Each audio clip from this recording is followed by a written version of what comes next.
Hello दोस्तों, जहां एक तरफ मार्केट क्रेज चल रहा है और वहीं तरफ दोस्तों एक क्वेश्चन है जो काफ़ी लोगों के माइंड में रहता है। क्या क्रिप्टो से कि जो क्रिप्टो टैक्स है इंडिया के अंदर, क्या उससे बचा जा सकता है? क्या कुछ तरीके हैं लीगल और कुछ तरीके आपको मिल भी रहे होंगे, जैसा कि कोलेटरल लोन के बारे में। तो ये लीगल तरीके हैं और कुछ ऐसे भी होते हैं जो लूप होल्स भी हैं। हालांकि लूप होल्स को प्रमोट करना नहीं चाहिए, लेकिन मैं आपको इसी तरह के एक दो तरीके आज बताने वाला हूँ, दो से तीन तरीके जिससे वाकई में बचा जा सकता है क्रिप्टो टैक्स से। और आप भी अपने ओपिनियन बताएगा क्योंकि उसमें से एक जो है उसमें मैं थोड़ा कंफर्म नहीं हूँ, लेकिन ऐसा हो सकता है मेरे ओपिनियन में। फिलहाल अगर क्रिप्टो टैक्स की बात की जाए कहीं ना कहीं इंडिया में, तो डेली कोई ना कोई अपडेट्स ऐसी आ रही है जिससे लोग खुश भी हैं और कुछ लोग इसको नेगेटिव ले रहे हैं। जैसा कि अभी फिलहाल रिसेंटली आईएमएफ की तरफ से एक न्यूज़ आई थी, जो फाइनेंस मिनिस्टर के साथ में उन्होंने मीटिंग किया था और उसमें उन्होंने एक एक प्लान बताया था क्रिप्टो को रेगुलेट करने का, और जो कि था ग्लोबल स्ट्रक्चर था। अगर ग्लोबलाइजेशन होता है क्रिप्टो का, और जो कि ऑलरेडी है, लेकिन रेगुलेशन का अगर ग्लोबलाइजेशन होता है तो कहीं ना कहीं मुझे लगता है कि वो पॉजिटिव रहने वाला है।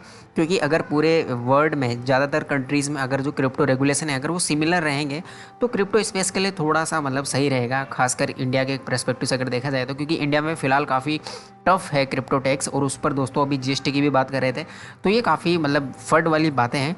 तो चलो ये बात नहीं नहीं करते। इसके अलावा दोस्तों इथीरियम की भी अगर बात करें, जैसा कि आप ये देख सकते हैं, जो रिसेंटली इथीरियम मेकओवर, जो कि ये 99% जो मर्ज आया था इसको, उसमें इन्होंने एनर्जी रिड्यूस की है, और ये काफ़ी बड़ा एक यू टर्न बताया जा रहा है कि क्रिप्टो स्पेस में ये एक काफ़ी बड़ा यू टर्न रहेगा और काफ़ी पॉजिटिविटी आने वाली है इसके बाद में। फिलहाल तो दोस्तों जब से इथेरियम मर्ज हुआ है तो मार्केट क्रैश चल रहा है, लेकिन उसके रीज़न काफ़ी अलग अलग हैं। ये नहीं है कि इथेरियम मर्ज की वजह से ही वो क्रैश आया है, ये एक्चुअली बिल्कुल नहीं है। इसके अलावा दोस्तों एक और राहत वाली बात है, जैसा कि आप देखिए, ये आईएमएफ ने अभी 11 सितंबर को जो मीटिंग की थी, अपने ग्लोबलाइजेशन जो क्रिप्टो जो रेगुलेशन स्कीम है उसको एक्सप्लेन करते हुए, तो वहाँ पर उन्होंने बोला था the failure of crypto issuer exchanges and hedge fund have been added and impetus to push the regulate these digital assets.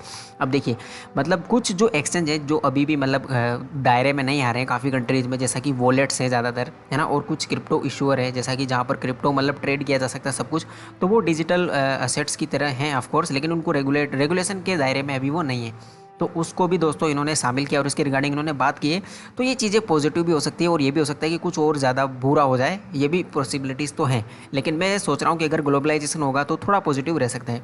अब बात करते हैं मेन पॉइंट की, जो कि था क्रिप्टो से बचने के तरीके। देखिए दोस्तों, आप जैसा कि बाइनेंस एक्सचेंज यूज़ करते होंगे और कोई अदर एक्सचेंज जैसा कि OKX, यानी कि फॉरेन एक्सचेंज आप जितने भी यूज़ करते हैं, तो आपको ज़्यादातर वहाँ पर एक ऑप्शन हमेशा मिल जाता है, जो कि कोलेटरल, क्रिप्टो लोन की तरह एक ऑप्शन होता है।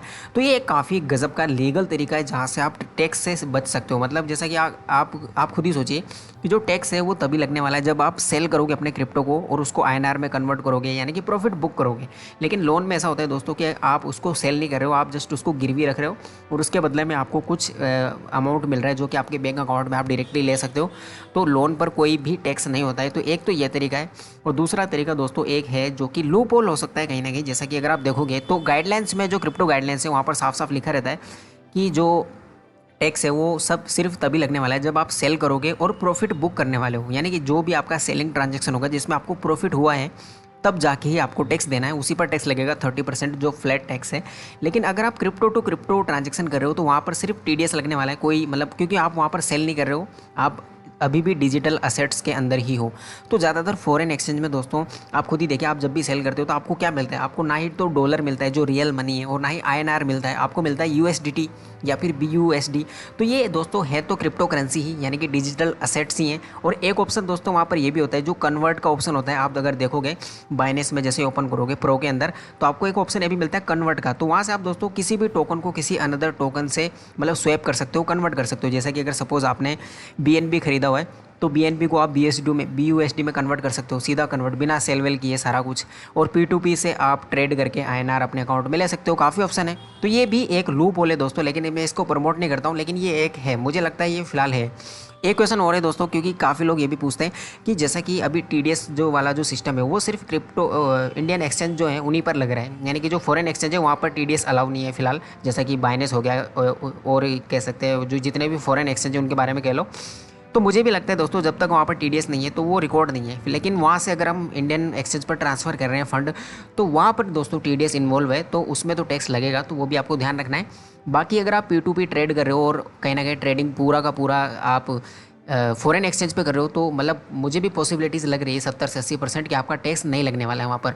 और रही बात वॉलेट की, तो वॉलेट पे तो भैया कोई टैक्स नहीं, आप कितनी भी ट्रेडिंग वहाँ पर करो, क्योंकि आपके बारे में कोई जानता ही नहीं है। वहाँ पे आप केवाईसी नहीं करते हो, कुछ आइडिया नहीं है किसी को कि यहाँ पे ये किसका कौन क्या है, तो वहाँ पे तो डेफिनेटली टैक्स नहीं लगने वाला है। लेकिन फ्यूचर में दोस्तों मतलब जैसे कि अभी न्यूज़ आ रही है ग्लोबल, जैसा कि ग्लोबल जो स्ट्रक्चर बनाया जा रहा है या उस पर बात हो रही है, जैसा कि यूएस से भी अभी काफ़ी एक्टिवली बात कर रहा है रेगुलेशंस पर और उसके नियम पर, तो ये इंप्लीमेंट होंगे 2022 के एंड तक। हमें काफ़ी ज़्यादा सुधार देखने को मिल सकता है, कुछ और नए नियम्स देखने को मिल सकते हैं, जो कि ये हो सकता है कि बुरे भी हो सकते हैं, अच्छी भी हो सकते हैं, 50-50 है, मिक्स रेस्पॉन्स है। तो आपको क्या लगता है कि मतलब क्रिप्टो जो आगे जाके जो इम्प्लीमेंटेशन होंगे इसमें रेगुलेशन में, चाहे इंडिया की बात कर लो या वर्ल्ड की, तो वो पॉजिटिव रहने वाले हैं या नेगेटिव, आपके ओपिनियन में बताइए। मेरा ओपिनियन थोड़ा ये है कि अगर ग्लोबल होता है तो फिर तो ये थोड़ा मतलब ईज़ होगा कहीं ना कहीं, क्रिप्टो इन्वेस्टर्स के लिए थोड़ा खुशी की बात हो सकती है। तो मतलब यही था फिलहाल आई थिंक क्रिप्टो के रिगार्डिंग, मैंने जो मेन अपडेट थी मैंने आपको बता दी, और बचने का तरीके जो थे वो 2-3 जो हैं मैंने आपको एक्सप्लेन कर दिए हैं। इनके अलावा और कोई भी तरीका नहीं होता, काफ़ी लोग तो अलग अलग कुछ ज़्यादा ही अलग तरीके से बता रहे हैं। तो ये वाली चीज़ है। बाकी मेरे हिसाब से तो दोस्तों आपको ध्यान देना चाहिए कि लूप होल्स ना ढूंढें, जो है जो सो है। बाकी वॉलेट और फॉरेन एक्सचेंज यूज़ करिए, मेरे हिसाब से वो ज़्यादा अच्छे रहेंगे फिलहाल आपके लिए, हो सकता है आप टैक्स से बच जाओ। तो आई होप आपको वीडियो तो पसंद आ गया होगा, तो लाइक वगैरह जरूर से कर दीजिए, और इसी तरह की लेटेस्ट अपडेट्स और नई नई क्रिप्टो के रिलेटेड अपडेट जानने के लिए सब्सक्राइब जरूर से कर लीजिए चैनल को।